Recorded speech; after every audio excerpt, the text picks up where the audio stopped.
The year 1998 was one of many turning points in the machine age. With the launch of Windows 95 bringing computers to millions of households around the world, people were more familiar with them than they had ever been prior. They were aware of the advantages, the disadvantages, the customs that were to be expected when dealing with a computer. Well, for the most part. With the homogenization of the tech industry and a glooming Y2K, things were due for a change. And seemingly beyond the grave, Apple was here to bring that change. Within just 12 weeks, the iMac had become the #1 selling computer in America. It was an instant hit among consumers and even prevented Apple from going out of business. In just a few years, iMac would become one of the highest selling computers of all time. And from just looking at it, this really isn't a surprise.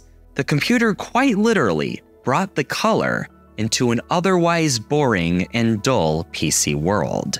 Not only did consumers have the excitement of getting to choose their own color from a variety of fun names, this coined the nickname Gumdrop Mac, but it also opened a whole new world for those who were just getting to learn about computers for the first time. It introduced the personal computer to them in a way that wasn't intimidating and hard to understand, but instead fun and exhilarating. The iMac wasn't just a computer, it was your friend. And it made itself very clear that this was the role technology must have going forward.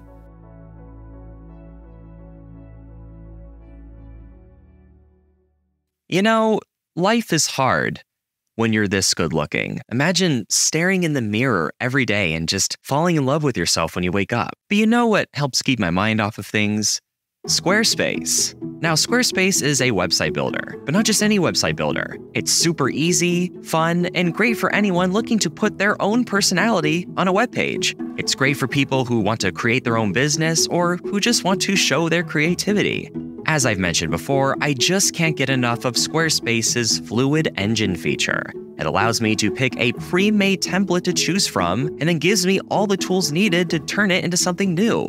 It gives me the chance to be original while also giving me creative inspiration. I also love how organized Squarespace is. Any media that I upload is automatically stored into the asset library, so I no longer need to carry a bunch of hard drives around or have to worry about things getting lost. And if you want to go back and forth between templates, it is super easy. They have so many flexible options to choose from, and you can customize and update them to your heart's content. I've wanted to create a cool website ever since I even started using the internet, and Squarespace's fun and easy setup really brings back that feeling I had as a kid. And now's your chance to get started as well. If you go to squarespace.com/nationsquid, you can save 10% off the first website or domain name you order. So go ahead and build a fun, amazing website through Squarespace. The iMac's ingenious design of its time not only tells a story of beautiful architecture and user convenience, but it also tells a story of redemption and hope, even sharing many parallels with its predecessor. Unlike most stories, the iMac G3 did not have a happy beginning. The computer industry may have been booming in the 90s, especially in Microsoft's case, but the same thing could not have been said about Apple. Unlike its heyday in the 70s and 80s, Apple was drowning. The company was hemorrhaging money every quarter, and it was unclear if they would even still be around by the year 2000. This tremendous failure that Apple was facing was a sort of domino effect, ironically, all tracing back to one invention, the very invention that would lead to the conception of the iMac in the first place. Of course, I am talking about the Macintosh, which was released back in 1984.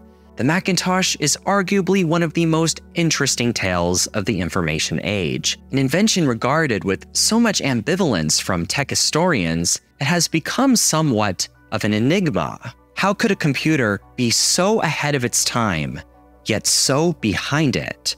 The features that Macintosh boasted were game-changing and permanently altered the customs by which the computer industry operated. Yet due to so many nuanced, complex problems, it did not sell well. and caused great strain to the company.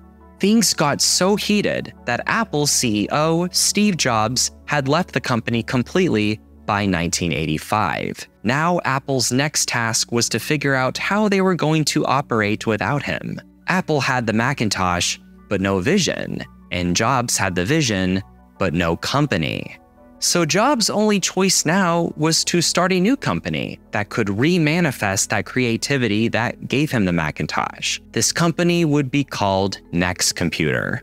Many of Apple's former employees chose to follow Jobs and join him on his next venture. But this was not going to be a company for personal computers. Perhaps the 1980s public wasn't quite ready for that just yet. Instead, it would be a company focused on creating computers of the same capability and beyond, but instead for schools and universities. This vision essentially had the best of both worlds. These institutions would certainly have the money to purchase this expensive equipment, which it would provide to the young and inexperienced audience that the Macintosh was primarily targeting. It was the perfect compromise that allowed people to get a taste of what the future of computing would be like, and what they could be missing out on. The Next computers themselves had poor sales. After all, universities really only needed to purchase a few of these units at a time, but the computer's Unix-based operating system, Next Step, was a big hit. It was not only robust and had a beautiful 3D style interface, but it was a huge leap in technology compared to its competitors. It focused on things like object-oriented architecture, which made it great for developing programs. Additionally, it had great support for rendering 3D graphics, essentially bringing the art of CGI into full force by the 1990s. And naturally, Next was doing quite well. As for Apple, well, they seemed a bit directionless. They were pretty much just pushing out uninspired upgrades to the Macintosh, and it was starting to show. And when Windows 95 was released with a better environment than macOS and much greater support for the internet, everyone just focused on that and saw no reason to give Macintosh the time of day.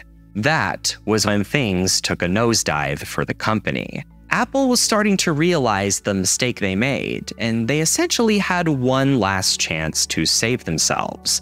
And so, after some deep talk with Jobs, Apple acquired Next for $427 million, and Jobs returned as the company's interim CEO. The first order of business was to, of course, cut costs, but to also significantly reduce the number of computer models that were being made. They were instead to focus on creating a new laptop and a new desktop, and that was it. Notably, these new machines would be specifically designed for making browsing the internet fast and easy, even easier than its widely praised Windows counterparts. In order for this to happen, had to be designed in a very specific and unique way. Apple's new industrial design director, Johnny Ive, was the man for the job. The company needed to look back at the things that made the Macintosh so great in the first place and reincorporate them into this machine in a way that would fit with the times. A very common problem that permeated the 1990s was that these computers, although impressive and complex, were but ugly. You had your computer, your heavy monitor, speakers, miscellaneous peripherals, a bunch of wadded up cords in the back. Yuck, such an eyesore.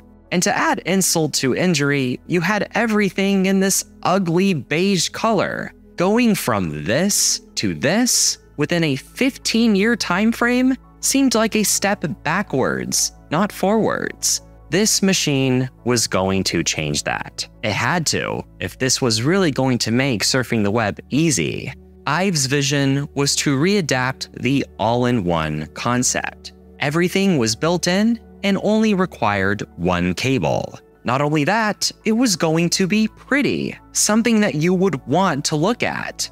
What could be even more personal than letting the customer choose what color they wanted? It was a renaissance for the Macintosh. It was the same, but different. And that's because Apple was now thinking different. And the branding had to make this distinction clear. It was a Macintosh, all right, but it was an Internet Macintosh, or iMac for short. It was like saying hello to an old friend. a friend who had a hell of a story to tell you while they were gone.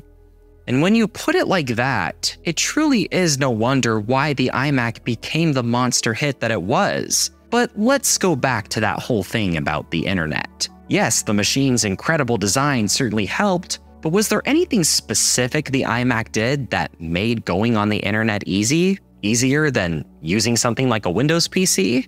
It certainly was, in many ways. One brilliant thing that the iMac did was that it came with a built-in modem. At the time, if you wanted to get online, you had to supply this modem yourself, separate from the machine you were signing on. You then had to get the CompuServe or AOL starter disk and make sure you had all the necessary drivers that would allow you to use the right software that would help you to log on in the first place. The iMac kept this in mind and pre-programmed all the necessary configurations for the most popular ISPs of the time. So quite literally, all people had to do was plug their power and Ethernet into the wall and then sign on. That was it. There was no step 3. And there was another component to this that, although small, did go a long way in contributing to this ease of use. And that was the incorporation of Internet Explorer. Yes, you heard that right. There was a time when Microsoft Internet Explorer was the default browser for Apple computers, and this was a decision that benefited both parties who were in need of help in their own way. As we said, Apple was really struggling, and while they were still working on the iMac, they put together a special deal with Microsoft. To no surprise, this was met with a ton of resistance. It seemed almost unheard of given the decade-long feud these two companies had. Apple was paid $150 million to put Microsoft software on their systems and to get non-voting shares within the company. This software, of course, included Internet Explorer. And that was no coincidence. It was at this time where Microsoft was really trying to beat their internet competition, Netscape Navigator. And this required increasing Internet Explorer's public presence as much as humanly possible. What was the best way to doing this? Well, by hitting Netscape straight in the jugular. Internet Explorer was going to be free. And how did Netscape make all its money? Well, through selling their web browser. Microsoft was already making so much money from Windows, they could afford to make Internet Explorer free. Netscape could not, giving Microsoft a huge unfair advantage. Though a lot of people still chose to pay for Netscape simply because it had much more support with a variety of websites and computer platforms. To increase Internet Explorer support, Microsoft would have to branch outside of Windows. So, securing a deal with the second most popular operating system to make their browser the system's default meant more people would access it, and more resources would be provided for it in the long term. This would eventually make Internet Explorer just as capable as Netscape, if not more. Microsoft would face consequences for this almost exactly a year later, when Bill Gates would go on deposition for an upcoming antitrust lawsuit, alleging that the company was trying to create a monopoly within the internet space, and so giving the iMac a web browser that was rapidly receiving tons of support, increased the number of websites users could visit, and further facilitated the online experience. The iMac was ready for the future, and its features showed.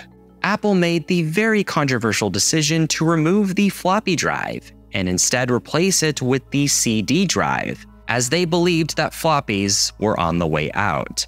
And they were ultimately right, as popularity of the CD would grow rapidly over the next few years, and the floppy, well, mostly forgotten.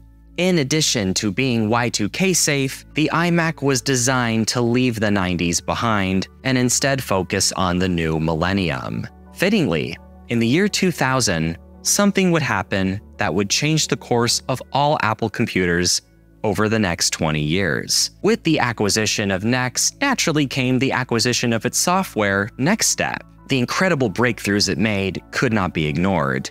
It needed to somehow be incorporated into the Apple ecosystem. Apple's current system, macOS 9, really didn't seem all that different to its ancestor from over a decade prior. A new era meant a new macOS. So, taking the underlying architecture of Next Step, Apple created macOS 10, introducing incredible features such as the dock, the breathtaking Aqua interface, and of course the stable, much more robust Unix kernel.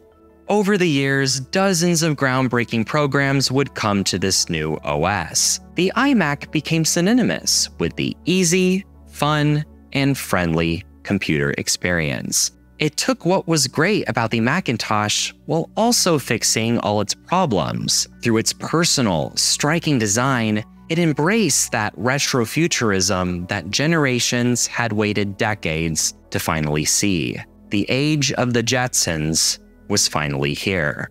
The iMac didn't just show the endless capabilities a computer could possess, both as a utility and as a work of art, but most importantly, it showed that it's never too late to redeem yourself and to make a comeback. There's always room for improvement, and figuring out what that is can be hard.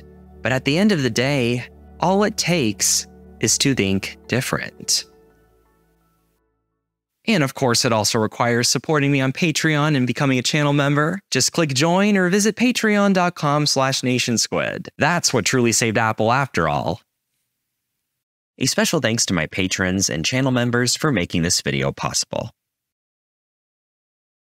Thank you so much for watching. If you enjoyed this video, please subscribe and click the notification bell so that you never miss a future video.